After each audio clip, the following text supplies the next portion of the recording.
मंचावर उपस्थित भारतीय जनता पक्षाचे राष्ट्रीय अध्यक्ष आणि खऱ्या अर्थानं भारतीय जनता पक्ष आणि महायुतीला महाराष्ट्रामध्ये विजयाकडे जे घेऊन जाणार आहेत असे अमित भाई शहा, मंचावर उपस्थित विरोधी पक्ष नेते एकनाथरावजी खडसे, विनोदजी तावडे, या निवडणुकीकरता विशेषत्वाने निवडणूक प्रभारी म्हणून आम्हाला या ठिकाणी प्राप्त झालेले आणि ज्यांनी अनेक निवडणुका, मग गुजरात असो, राजस्थान असो, मध्य प्रदेश असो, निवडून आणल्या, ते ओमजी माथुर, लोकसभेमध्ये आमच्यासोबत खांद्याला खांदा लावून काम करत होते असे आमचे प्रभारी आदरणीय राजू प्रताप रूढीजी, विनय सहस्त्रबुद्धेजी, पूनम महाजनजी, रावसाहेब दानवेजी, पंकजाताई मुंडे, व्ही सतीशजी, खासदार किरीट सोमय्याजी, खासदार गोपाळ शेट्टीजी, खासदार कपिल पाटीलजी, या ठिकाणी ज्यांनी भारतीय जनता पक्षामध्ये प्रवेश केला ते ज्येष्ठ नेते आदरणीय भास्कररावजी खटगावकर साहेब, आदरणीय सूर्यकांताताई पाटील, राष्ट्रवादीचे अध्यक्ष राहिलेले आणि जवळपास 6 वेळा आमदार म्हणून निर्वाचित झालेले सन्माननीय बबनरावजी पाचपुते,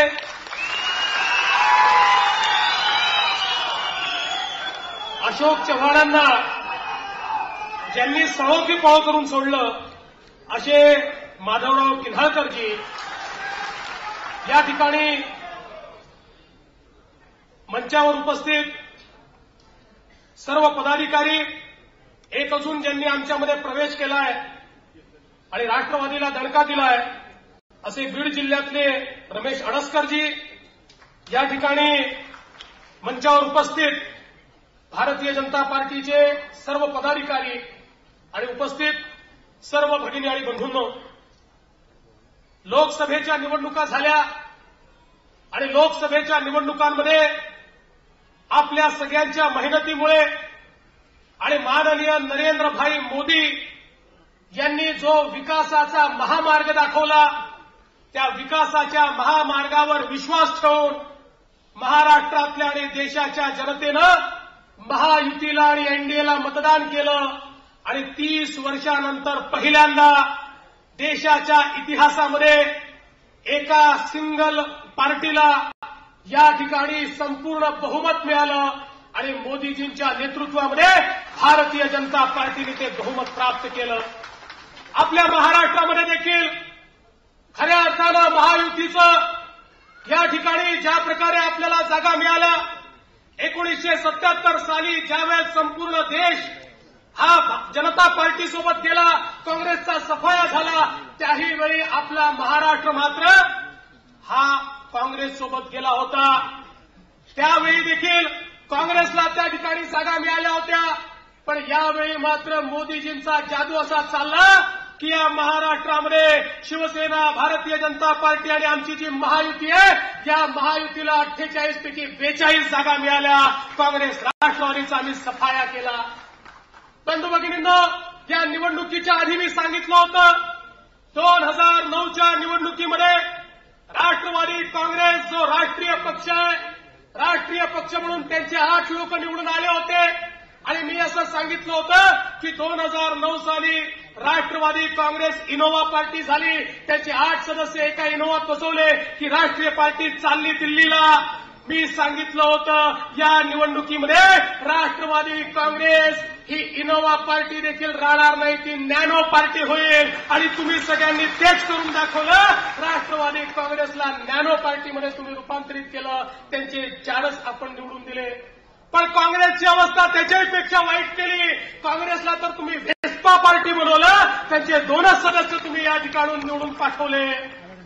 आता या देशामध्ये परिवर्तन झालंय, पण बंधू भगिनींनो, देशातल्या परिवर्तनातून मोदीजींच्या विकासाचा महामार्ग महाराष्ट्राकरता खुला होत नाही. जोपर्यंत या महाराष्ट्रामध्ये अत्याचारी, दुराचारी, भ्रष्टाचारी काँग्रेस आणि राष्ट्रवादी काँग्रेसचं सरकार आहे, तोपर्यंत महामार्ग दिल्लीहून तर निघेल, पण मुंबईच्या मुंबईपर्यंत तो पोचू शकणार नाही, महाराष्ट्राच्या सुदूर भागामध्ये तो पोचू शकणार नाही, कारण हे भ्रष्ट सरकार सगळा दिल्लीहून निघालेला पैसा या ठिकाणी जिरवून टाकेल, तो त्यांच्या तिजोरीमध्ये जाईल, पण जनतेकरता तो वापरला जाणार नाही. आणि म्हणून मोदीजींच्या स्वप्नातला महाराष्ट्र, मोदीजींच्या स्वप्नातला भारत हा जर आपल्याला तयार करायचा असेल तर या महाराष्ट्रात एक परिवर्तन आणावं लागेल आणि आपल्या महायुतीला भक्कमपणे या महाराष्ट्रामध्ये आपल्याला निवडून द्यावं लागेल. खरं म्हणजे काय आश्चर्य आहे बघा, याचा उल्लेख आमच्या तावडेजींनी केला की आता 100 दिवस मोदीजींच्या सरकारला झाले, इतक्या उपलब्धी त्याच्या आहेत त्या मी सांगत नाही, आपल्या सगळ्यांना माहिती आहे. पण आमचे मुख्यमंत्री मात्र या ठिकाणी पत्रकार परिषद घेऊन सांगतात काहीच झालं नाही, काहीच झालं नाही. अरे 15 वर्षात तुम्ही काय दिवे लावले हे आम्ही पाहिलं. 15 वर्षात या महाराष्ट्राचा सत्यानाश तुम्ही केला. आणि म्हणून हे जे नेते विचारतायत 100 दिवसात काय झालं, त्यांच्याकरता मला एवढंच सांगायचं आहे, आज गधे भी गुलाब मांग रहे हैं, आज गधे भी गुलाब मांग रहे हैं, चोर लुटेरे इंसाफ मांग रहे हैं. अरे जो लूटते रहे 60 साल हमको, 60 सालों तक, आज वो 100 दिन का हिसाब मांग रहे हैं. काय अवस्था आहे. अरे 60 वर्ष ज्यांनी आम्हाला लुटलं तेच आम्हाला आता हिशोब मागतायत. तुम्हाला काय अधिकार आहे. अरे महाराष्ट्राच्या जनतेला लुटण्याचं काम तुम्ही या ठिकाणी केलं. पृथ्वीराजजी पहिले हिशोब सांगा, गेल्या 3.5 वर्षामध्ये एकही फाईल हालत नव्हती. अचानक वर्षा बंगल्यावर रात्री 4-4 वाजेपर्यंत कोणाच्या फाईली तुम्ही सह्या करून राहिले याचा हिशोब पृथ्वीराज चव्हाण आम्हाला दिला पाहिजे. गेल्या 15-20 दिवसामध्ये किती फाईलींवर तुम्ही सह्या केल्या, त्या कोणाच्या फाईली होत्या, त्याच्यातनं कोणाला फायदा झाला हे तरी एकदा आम्हाला कळू द्या. पण एक गोष्ट निश्चितपणे सांगतो, आणि जे लोक भागते भूतची लंगोटी सही म्हणून या सरकारकडनं सह्या करून घेत आहेत त्यांनी लक्षात ठेवलं पाहिजे, तुमचं एकही काम जर इल्लीगल असेल तर आलेलं नवीन सरकार या सरकारची सगळी इल्लीगल कामं रद्द केल्याशिवाय सोडणार नाही. प्रत्येक इल्लीगल काम हे रद्द झाल्याशिवाय राहणार नाही. काय अवस्था आहे काँग्रेसची. कोण आहे काँग्रेसचे नेते. काँग्रेसच्या कॅम्पेन कमिटीचे चेअरमन नारायणराव राणे. नारायणराव राणेंची अवस्था अशी आहे, एक दिवस ते सोनिया गांधींपासनं तर राहुल गांधींपर्यंत सर्वांना शिव्या देतात, दुसऱ्या दिवशी त्यांचीच तारीफ करतात, परत तिसऱ्या दिवशी त्यांना शिव्या देतात. नेमकं नारायणरावचं मत काय आहे. गेल्या 5-7 वर्षातले नारायणरावचे जर सगळे बाईट आजूबाजूला लावले तर ते काँग्रेसमध्ये आहेत की शिवसेनेत आहेत की भाजपमध्ये आहेत की अजून विरोधी पक्षात आहेत हे समजतच नाही. ते काँग्रेसचे कॅम्पेन कमिटीचे चीफ. आता काँग्रेसच्या जाहीरनामा समितीचे अध्यक्ष कोण. सुशील कुमार शिंदे. ज्या सुशील कुमार शिंदेंनी 2004 साली सांगितलं होतं शेतकऱ्याला मोफत वीज देऊ, झिरोचे त्या ठिकाणी बिलं दिले आणि झिरोचे बिलं दिल्यानंतर शेतकऱ्यांना वाटलं हे तर आपले कैवारी यांनी आपली बिलं माफ केली, शेतकऱ्यांनी ठपाठप ठप्पे दिले, हे निवडून आले आणि निवडून आल्याबरोबर पहिलं काम काय केलं, या ठिकाणी शेतकऱ्याचं जे वीज बिल माफ केलं होतं ते पुन्हा त्याला दिलं आणि जुन्या बिलासच त्याच्याकडनं वसूल केलं. आता ज्यांनी जाहीरनाम्यामध्ये अशा प्रकारची फसवणूक केली ते जाहीरनामा समितीचे अध्यक्ष जर होतील तर यांच्या जाहीरनाम्याची अवस्था काय होईल. आणि म्हणून काँग्रेसचा जाहीरनामा त्यांचेच नेते सांगतात तो पाहण्याकरता नसतो, त्याच्यामध्ये प्रिंटिंग मिस्टेक होते, त्याच्यामध्ये स्पेलिंग मिस्टेक होते. ही काँग्रेसची अवस्था आहे. आणि राष्ट्रवादीची अवस्था तर त्याच्यापेक्षा वाईट आहे. राष्ट्रवादी काँग्रेसमध्ये आज खऱ्या अर्थानं ही जर राष्ट्रवादी काँग्रेस याला जर एका शब्दामध्ये याचं वर्णन करायचं झालं तर ही भ्रष्टाचारवादी काँग्रेस आहे, भ्रष्टाचारी काँग्रेस आहे. भ्रष्टाचाराच्या शिवाय यांनी काहीच केलेलं नाही. अजित पवार यांचे नेते त्यांनी उत्तर दिलं पाहिजे. मला खरं म्हणजे कधी कधी आश्चर्य वाटतं या महाराष्ट्रामध्ये, या महाराष्ट्रातली एक भ्रष्टाचार हा शिष्टाचार अशी पद्धत तयार झाली आहे. एक आयोग तयार करायचा, आयोगाने त्या ठिकाणी शिफारसी देऊन दोषी ठरवलं तरी आम्हाला क्लीन चिट मिळाली, क्लीन चिट मिळाली, क्लीन चिट मिळाली, स्वतःच ओरडायचं.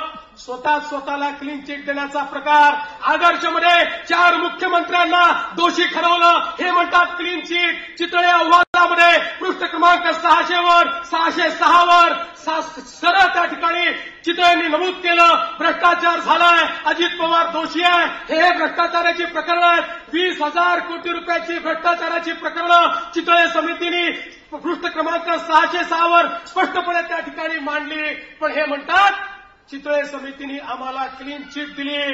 आता एक गोष्ट लक्षात ठेवा, ही जी क्लीन चिट तुम्ही सांगता जनतेलाही मंजूर नाही. जनता तुम्हाला क्लीन बोल्ड केल्याशिवाय सोडणार नाही, हे आता या ठिकाणी लक्षात ठेवलं पाहिजे. आणि म्हणून या सिंचन घोटाळ्यामध्ये अजित पवार आणि सुनील तटकरे या दोघांच्याही संदर्भात अँटी करप्शन ब्युरोने खुल्या चौकशीची शिफारस केली आहे. खुली चौकशी कधी होते? ज्यावेळी डिस्ट्रिक्ट चौकशीमध्ये त्या ठिकाणी सरकारला आणि अँटी करप्शन ब्युरोला हे लक्षात येतं की त्यामध्ये भ्रष्टाचार झालाय, त्यावेळेस खुली चौकशी ते मागतात. आता पृथ्वीराज चव्हाणांना माझं विचारलंय, पृथ्वीराजची आता तुमची नैतिकता कुठे आहे? तुमच्याकडे एसीबीने खुली चौकशी मागितलेली आहे का तुमच्यामध्ये हिंमत खुली चौकशी देण्याची? अरे तुम्ही देखील त्याच माळेचे मणी आहात, तुम्हीच या भ्रष्टाचाराला संरक्षण दिलंय. पण अजित पवार लक्षात ठेवा, 3 महिन्यानंतर ज्या महाराष्ट्रात परिवर्तन होणार आहे आणि आमचं सरकार येणार आहे, त्यानंतर तुमची चौकशी कोणी थांबवू शकणार नाही. पहिलं काम आम्ही काय करू तर अँटी करप्शन ब्युरोच्या माध्यमातून ही चौकशी आम्ही पूर्ण करू. आणि म्हणून बंधू भगिनींनो, आज या ठिकाणी आपले आदरणीय अमित शहाजी आलेत आणि अमित शहाजींना मी सांगू इच्छितो, या महाराष्ट्रातल्या घोटाळ्याची मालिका तुम्ही पाहिली आहे. आता तर हे असं चाललंय यांचं, जाता जाता किती खाऊ किती सावळू. 1,000 कोटी रुपयाचं टेंडर यांनी काढलं जलसंधारणाचं. जी कामं या ठिकाणी बजेटमध्ये नाही, जी कामं यावर्षी करायची नाही, मग त्याच्यावर आम्ही ऑब्जेक्शन घेतलं, ती रद्द केलं. 5,000 कोटीचे सिंचनाचे यांनी टेंडर काढून टाकले, जे कामं मंजूर नाही, ज्याला कुठलंही त्या ठिकाणी मान्यता नाही, बजेटरी सँक्शन नाही. आणि आता तर यांची मजल कुठपर्यंत गेली बघा, यांनी मुंबई पुणे एक्सप्रेस हायवेचं 2019 साली जे टोल संपणार आहे त्याचं टेंडर आत्ता काढलं. म्हणजे 2019 साली जे संपणार आहे, ज्यांना घाई इतकी झाली, ज्यांना माहिती आता आपलं सरकार येणार नाहीये, म्हणून 2019 साली जो टोल संपणार आहे त्याचं टेंडर 2014 साली आणि 1,500 कोटी रुपयामध्ये देऊन मोकळा होण्याचा यांचा प्रयत्न आहे. आज मुंबई पुणे एक्सप्रेसवेवर 16 लाख रुपये रोजचा टोल हे दाखवतात आणि सायन पनवेल लिंकवर प्रत्येक दिवशी 90 लाख रुपये टोल वसूल होईल, अशा प्रकारचा यांचाच अहवाल या ठिकाणी सांगतो. मग सायन पनवेल छोट्याच्या लिंकवर 90 लाख आणि मुंबई पुणे एक्सप्रेस हायवेवर 16 लाख. आणि आता 2019 पासून सगळे अधिकार पुन्हा तुम्ही विकायला निघालात. खबरदार, या ठिकाणी असा भ्रष्टाचार खपवून घेणार नाही. ह्या प्रकारे जर भ्रष्टाचार कराल तर तुमची खैर नाही. आणि म्हणून अशा प्रकारचे धंदे पृथ्वीराजजी तुमच्या सरकारनं बंद केले पाहिजेत, अशा प्रकारचं आज आम्ही या ठिकाणी आव्हान करतो. मी आज अधिक बोलणार नाही, अमितजींना आपल्याला ऐकायचं आहे. एकच आपल्याला विनंती करणार आहे, आपले नेते माननीय गोपीनाथरावजी हे आज आपल्यामध्ये नाहीत. आपल्यावर एक खूप मोठी जबाबदारी आहे. या महाराष्ट्रात परिवर्तन घडवायचं आहे आणि हे परिवर्तन कशा प्रकारे घडवायचं या संदर्भातला संदेश आज अमितजींनी आम्हाला दिलाय. आज अमित भाईंनी सांगितलं महाराष्ट्रामध्ये परिवर्तन कसं घडवायचं. अमित भाईंनी सांगितलं हा महाराष्ट्र छत्रपती शिवाजी महाराजांचं जसं राज्य होतं तशा प्रकारचं राज्य या महाराष्ट्रामध्ये आणायचं, तशा प्रकारचं परिवर्तन घडवायचं. आणि म्हणून अमित भाईंनी एक नारा आज आपल्याला दिलेला आहे. अमित भाईंचा नारा काय आहे? छत्रपतींचा आशीर्वाद, चलो चले मोदी के साथ. हा नारा आहे. छत्रपतींचा आशीर्वाद, चलो चले मोदी के साथ. मी म्हणणार आहे छत्रपतींचा आशीर्वाद, चलो चले मोदी के साथ. छत्रपतींचा आशीर्वाद, छत्रपतींचा आशीर्वाद. आवाजच नाही, एवढ्याच्या आवाजात कसं चालेल? छत्रपतींचा आशीर्वाद, छत्रपतींचा आशीर्वाद, चलो चले मोदी के साथ. धन्यवाद. जय हिंद, जय महाराष्ट्र.